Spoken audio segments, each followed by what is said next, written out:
Estelle Youssoufa, bonjour. Bonjour. Bonne année. Meilleurs vœux à vous, à toute la rédaction et à toutes celles et ceux qui nous écoutent et qui nous regardent. Je vous souhaite la santé, la joie, la prospérité. Plein de bonnes raisons de se réjouir pour cette nouvelle année, mais surtout d'abord la santé. Une bonne nouvelle, on vous souhaite aussi en juin une victoire, puisque vous êtes candidate aux législatives. Vous connaissez mon vœu pour 2022. L'un de mes vœux, parce qu'évidemment j'en ai plein. Mais évidemment. Vous avez aussi publié hier un communiqué de presse détaillé et touffu à propos de la loi Mayotte. Et à la lecture du document, j'ai vu aucun élément favorable en faveur de ce texte. Vous parlez en premier point d'une méthode qui ne serait pas correcte, qui ne serait pas conforme et qui surtout n'irait pas dans le sens de ce qu'ont exprimé les Mahorais. Qu'en est-il, Estelle? En fait, c'était pas un communiqué, c'était la lettre qu'on a envoyée au gouvernement, au préfet et au président du conseil départemental, en réponse à la proposition de loi qui a été présentée à Mayotte le 17 décembre. Et on l'a rendue publique, évidemment, puisque comme tout le travail qu'on fait au collectif, c'est public et transparent. Et donc, on a effectivement utilisé nos vacances de Noël à dépioter les 30 pages du texte qu'a envoyé le gouvernement le 17 décembre, avec une réponse attendue de la part du conseil départemental, en espérant qu'il aura eu le temps de consulter la société civile et toutes les parties prenantes. C'est-à-dire que nous, déjà dans la méthode, on considère que c'est quand même manquer de respect à nos élus et à la population, parce que je vous rappelle quand même le processus et le procédé qui a été choisi par le gouvernement.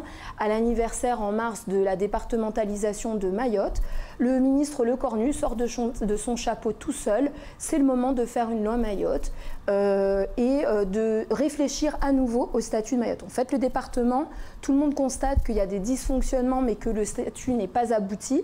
Et la réponse du gouvernement, sans que personne ne lui ait rien demandé, eh ben, on va faire une loi Mayotte. Et d'ailleurs, on va faire une consultation immédiatement qui a eu lieu pendant le mois de Ramadan, au pas de charge, en 5 semaines, sans aucune transparence, puisqu'il n'y a aucune remontée écrite de ce qui a été retiré par la préfecture de ces consultations publiques qui ont été organisées à la va-vite en 4e vitesse. Et on se retrouve fin décembre à la trêve des confiseurs avec ce document qui est sorti de la cuisse de Jupiter, parce que c'est le surnom de Macron, pour nous dire qu'en fait, il faut faire un toilettage institutionnel. On le croyait mort et enterré. Donc le texte, c'est les 2 derniers titres, reprend l'idée qu'il faut défaire le département, doubler le nombre d'élus, changer le mode de scrutin, augmenter, donner des pouvoirs spéciaux au président du conseil départemental, des pouvoirs spéciaux diplomatiques, avec un énorme volet qui concerne la coopération régionale. Ça, c'est sur la partie qui concerne le toilettage institutionnel. Donc là, on ferme la porte au toilettage institutionnel, il revient dans une loi Mayotte. Ça n'a rien à voir avec la choucroute. Et sur la question, puisque ce texte s'appelle quand même accélération et développement de Mayotte, je demande quelle est l'accélération quand la seule idée du gouvernement, c'est de créer une nouvelle conférence sociale, quand on a toujours besoin d'avoir une Xème consultation, réunion, qui ne sert à rien, pour réfléchir à des questions qui sont claires, qui sont le code du travail, le code de la santé, le code de la sécurité sociale. On ne demande pas à Mayotte de réinventer la roue, on demande le droit commun. Et en fait, c'est ça qui est problématique. C'est-à-dire que sur la question du développement, parce que je vais terminer, sur la question du développement, quand on a un texte qui ne parle pas d'eau potable, de choses basiques, d'eau potable, de pistes longues, de 2e hôpital, qui ne parle pas d'infrastructures routières, parce que là, toutes les personnes qui nous écoutent se sont levées avant l'aube pour prendre la route, pour aller travailler. Bien sûr. Je veux dire, on ne peut pas décemment, quand il n'y a aucun volet fiscal pour attirer les investisseurs ou pour faire décoller l'économie à Mayotte, on ne peut pas avoir l'audace de nous dire, avec ce texte vite fait, mal fait, que oui, on a une promesse de développement pour Mayotte ou une quelconque accélération. Alors, si on reprend le texte de la proposition de loi titre par titre, puisque ça s'appelle comme ça, et je vous propose qu'on voit les points d'achoppement les plus saillants pour vous. Le premier titre, c'est la lutte contre l'immigration clandestine. Dans les grandes propositions de ce texte, c'est on passe... Pas que, il y a aussi la puissance régalienne. Voilà. C'est intéressant parce que sur la puissance régalienne, en fait, il n'y a rien. C'est ça. La puissance régalienne, c'est la sécurité publique. Il n'y a zéro proposition. On est à Mayotte sur un territoire où la violence explose selon les statistiques officielles. Ce n'est pas notre ressenti tout seul, c'est les statistiques officielles. Même pendant le confinement à Mayotte, on a trouvé le moyen de faire exploser l'insécurité. Donc on a un texte où il n'y a pas une proposition. Il y a eu les assises de la sécurité qui ont été organisées l'année dernière par la communauté de Mamoudzou, avec le maire Andil qui a réussi à avoir un rassemblement qui a été au-delà des questions partisanes et qui a été un énorme moment démocratique, avec des conclusions écrites, des recommandations. Pas une n'a été reprise. Pas une n'a été reprise sur la sécurité publique. Sur la question de l'immigration clandestine. Immigration, on ne va pas faire d'exégèse et d'études de termes, mais quand même, immigration, c'est l'entrée sur le territoire. L'entrée sur le territoire, il y a des questions qui sont simples, qui n'arrêtent pas d'être réclamées par tous les élus à Mayotte, qui ont été répétées, rabâchées, et sur lesquelles Paris fait mine de ne jamais rien entendre. Frontex à Mayotte, établir une base de la Marine nationale à Mzamboro. Quand on attaque votre porte, on ne va pas installer la gendarmerie nautique du côté de la fenêtre. Si vous voulez, toutes les forces navales, elles sont à Dzaoudzi, alors que le point d'entrée est de l'autre côté de l'île. Donc à un moment, quand vous avez dans la loi de programmation militaire qu'une patrouille outre-mer, dont la spécialité c'est la lutte contre l'immigration clandestine, et que dans la loi de programmation qui a été poussée par ce gouvernement, décidée par ce gouvernement, ce bateau qui est destiné à l'océan Indien est basé à La Réunion, où ils n'ont pas de problème d'immigration clandestine, on se demande de qui on se fout. Vous voyez, il y a des choses très très basiques sur la question de l'immigration clandestine où il faudrait à un moment commencer à être sérieux, parce qu'après on pourra discuter de qu'est-ce qu'on fait des clandestins qui sont sur l'île. Alors justement, vous critiquez également dans votre lettre, vous critiquez également le fait que Mamoudzou devienne le point sur lequel qui va concentrer les reconnaissances de paternité, les déclarations état civil, etc. Pourquoi? C'est plutôt une bonne chose que tout soit centralisé. Alors, ça évite que les mêmes pièces justificatives ne se retrouvent dans les mêmes dossiers à Sada, à Akwa et à Mamoudzou. Alors c'est une longue discussion.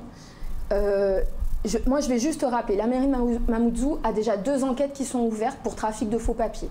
Pas sur la mandature actuelle, sur des mandatures précédentes. La justice doit passer. C'est-à-dire qu'on a quand même l'exemple, sans pouvoir exorbitant accordé à la mairie de Mamoudzou, des exemples de corruption qui peuvent avoir lieu au niveau des mairies. Nous, au collectif des citoyens, à l'image de tous les Mahoraises et les Mahorais, on demande le droit commun. Donc on arrête de créer des exceptions et de créer des pouvoirs spéciaux à Mayotte qui en fait fondamentalement dédouane l'État de ses obligations. La question migratoire, c'est une question régalienne, c'est une question de l'État, c'est à la préfecture de faire son travail. Je rappelle aussi que là, c'est une question qui relève de la préfecture, qui donne le bébé, pardonnez-moi l'expression, à la mairie de Mamoudzou sans lui donner les moyens. Donc à un moment, moi je veux bien que tout le monde ait envie de toujours faire plus, mais il faut savoir comment et pourquoi. Et là, en l'occurrence, soit c'est un aveu que la préfecture ne sait pas faire son travail, et là il y a un problème, soit c'est de dire qu'à la mairie de Mamoudzou, contrairement à toutes les autres mairies de Mayotte, c'est une mairie exceptionnellement douée et incroyablement riche qui peut tout faire. Or, quand on voit l'état de notre capitale administrative, je pense qu'il y a d'autres sujets aussi urgents, sinon plus, pour la mairie de Mamoudzou qui devrait déjà être en capacité d'assumer toutes ces obligations existantes. Si vous voulez, sur le fond, nous, ce qu'on rejette, c'est l'idée qu'il faut toujours fabriquer, bricoler, c'est un peu à l'image de ce nouvel établissement public d'investissement, une espèce de créature et de gros machins. On va y revenir après, puisque c'est un titre 3. On bricole à Mayotte. Dans le titre 1, donc on vient d'en parler, l'immigration clandestine, vous réclamez aussi que les mineurs, enfin dans les propositions que vous faites, que les mineurs ultra-violents puissent, les mineurs soient automatiquement, que les mineurs qui sont délinquants étrangers soient automatiquement sortis du territoire. C'est-à-dire que ça fait partie de l'arsenal des peines qui existe dans le code en France. Oui. À Mayotte, sortir les enfants du territoire, c'est quasiment mission impossible. Ce sont des mineurs isolés. Tout le monde constate qu'on a de grosses difficultés à Mayotte pour en prendre soin. Parce que je rappelle qu'il y a quand même une obligation légale de prendre soin de ces mineurs. Bien sûr. Ces enfants sont en grande difficulté. Certains basculent dans la violence. La première réponse judiciaire, avant toutes les condamnations, c'est de dire qu'il faut sortir un enfant qui est généralement sous influence, de le sortir de cet environnement violent et de le mettre ailleurs. À Mayotte, non. C'est une réponse qui est exclue, alors qu'on sait qu'en métropole et à La Réunion, il y a les infrastructures pour accueillir ces jeunes délinquants. Donc nous, on demande non seulement qu'ils soient automatiquement sortis du territoire dès qu'il y a basculement dans la délinquance, et que leurs parents automatiquement on mette fin à leurs aides sociales et aux prestations publiques auxquelles ils ont droit. Parce qu'en fait, on est en train, à Mayotte, de laisser prospérer une industrie de la délinquance où en fait on déresponsabilise le ou les adultes qui sont responsables de ces mineurs, et puis après on se réveille le matin et on dit oulala, cambriolage en plein couvre-feu de l'UDAF, tiens c'est bizarre, personne ne respecte le couvre-feu, encore moins les délinquants, et là on se dit de qui on se fout. Le titre 2, Estelle Youssoufa, de cette loi Mayotte, c'est la convergence sociale. Là aussi, dans votre lettre, vous êtes très critique et finalement pas si éloigné que ça de ce qu'a dit ou commencé à dire le conseil départemental. C'est non, quoi, le compte n'y est pas. Il n'y a rien sur les retraites, il n'y a rien sur la mise en place du rattrapage social. 2036, on avait évoqué 2031, on n'en parle plus. Sur ce titre-là non plus, ça ne vous convient pas. Non, parce que en fait, moi je voudrais juste rappeler que Mayotte, elle est française depuis 1841. Oui, c'est ce que vous écrivez d'ailleurs. L'égalité, si c'est pas un principe, l'égalité c'est maintenant. On arrête de chercher à reporter aux calendes grecques de réunions en conférence, en réflexion, en diagnostic, pour toujours pas avoir les mêmes droits. À Mayotte, on cotise. À Mayotte, on cotise, on paye nos impôts comme ailleurs en France. Donc à un moment, on a les mêmes droits. Et il faut arrêter les manœuvres dilatoires pour nous dire le code du travail, le code de la sécurité sociale, le code de la santé. Écoutez, si on peut faire des petits aménagements, continuer à gouverner Mayotte par ordonnance alors qu'il y a un code, nous on dit non. En fait, le combat de la départementalisation, c'est le droit commun parce que c'est ce qui nous protège. C'est ce qui nous évite de subir collectivement les humeurs ou les incompétences de la préfecture et du gouvernement. En fait, notre système républicain, il est basé sur des principes fondamentaux auxquels nous, Mahorais, on s'accroche et on s'est battu pour ça. C'est-à-dire que c'est l'égalité, c'est pas les humeurs et les envies électoralistes de ce gouvernement qui, après 5 ans au pouvoir, je rappelle que le président Macron était aux affaires lors du mouvement de 2018, que c'est le gouvernement Macron, le président Macron et son équipe gouvernementale de l'époque qui ont envoyé le préfet Saurin, qui ont validé les 101 mesures, qui nous ont dit tout est réglé, tout est parfait, tout est sorti, et on est en décembre, janvier 2021-2022, après une visite présidentielle, X visites ministérielles, avec cette montagne qui accouche d'une souris, pour nous dire finalement, on a peut-être quelques pistes de réflexion. Ah bon, je croyais que vous aviez tout solutionné en 2019. Attends, pardon, on n'avait pas compris. Ouais, mais il se trouve qu'il y a des élections en fait en mars-avril présidentielles, et ce texte, on a décidé de le faire pour peut-être hypothétiquement le prochain gouvernement.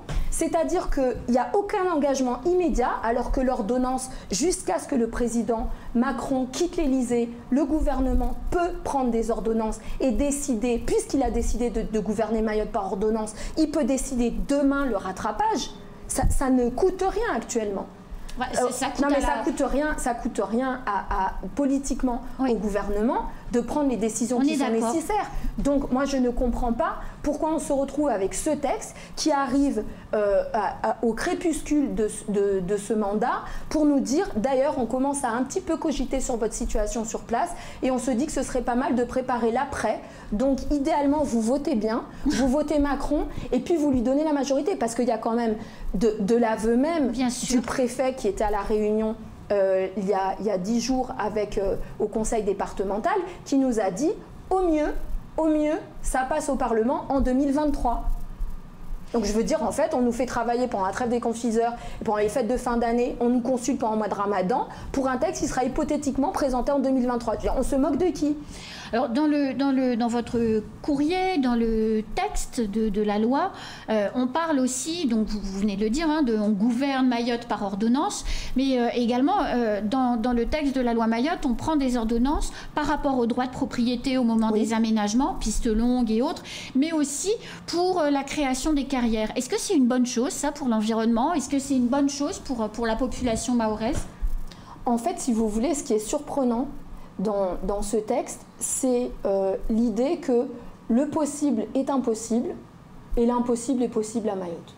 Donc en fait, on nous dit les engagements de la COP21, de lutte contre le réchauffement climatique, de protection de l'environnement, les postures splendides du président Macron en France, en Navarre et en interstellaire sur toute la planète pour nous dire « je suis le défenseur de l'environnement et on a besoin, la France et la défendresse de notre planète », sauf à Mayotte en fait.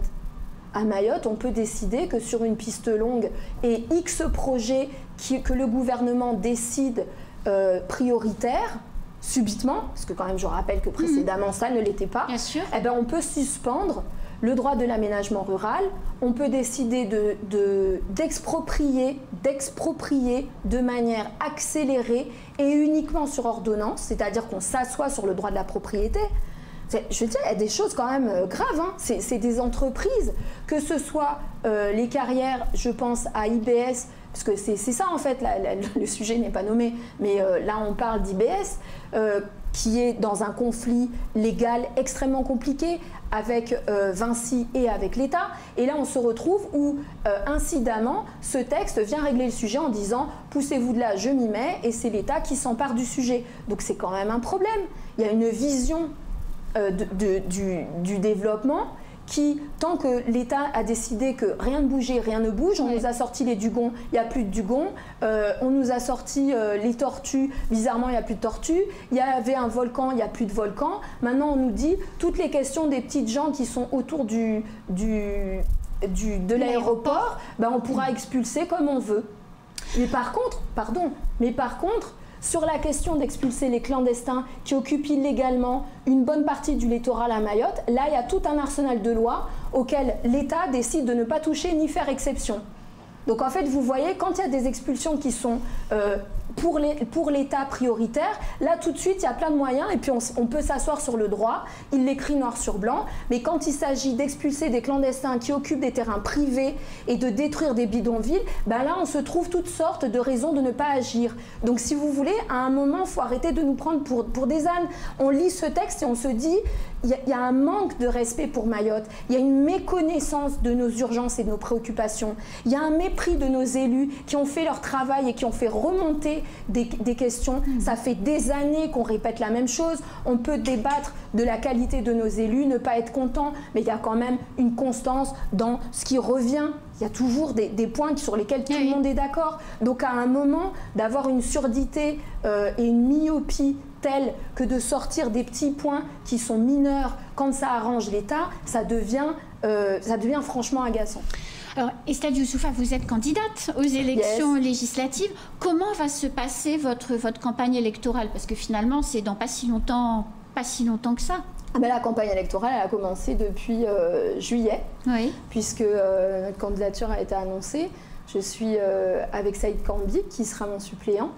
Et en fait, moi, je ne suis pas évidemment du sérail politique. C'est une candidature citoyenne. C'est le constat que depuis 2018 et notre engagement, en fait, aucune de nos propositions, aucune de nos idées n'a été reprise. On n'a aucun relais au niveau politique. Le gouvernement nous ferme systématiquement la porte en disant « vous n'êtes pas élus ». Certains élus nous vilipendent publiquement en disant « vous n'avez pas le droit à la parole tant que vous n'êtes pas élus ». C'est une vision de la démocratie à Mayotte qui est quand même assez particulière, puisque la société civile en France, sauf erreur, elle est active, elle a le droit au débat public.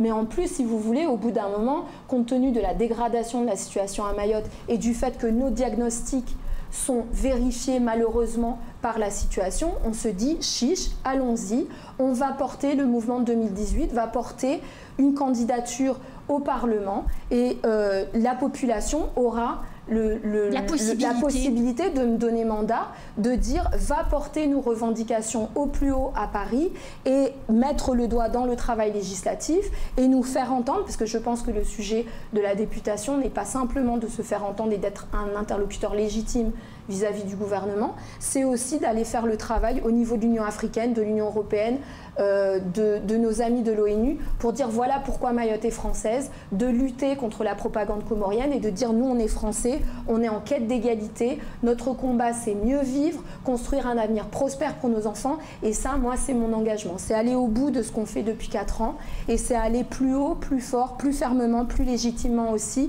en ayant la sanction des urnes, c'est-à-dire que les électeurs nous disent oui ou non. Ou non. J'espère oui. Je suppose, si vous vous engagez, c'est pour être élu. Estelle, c'est déjà la fin de ce temps de parole. Ça passe très très vite. Vous revenez bientôt sur le plateau? Avec plaisir. Merci beaucoup Estelle Youssoufa. À très bientôt. Bonne journée. C'est la fin de ce temps de parole. On se dit à très bientôt pour un prochain temps de parole et bonne fin de journée Estelle. Bonne journée à vous.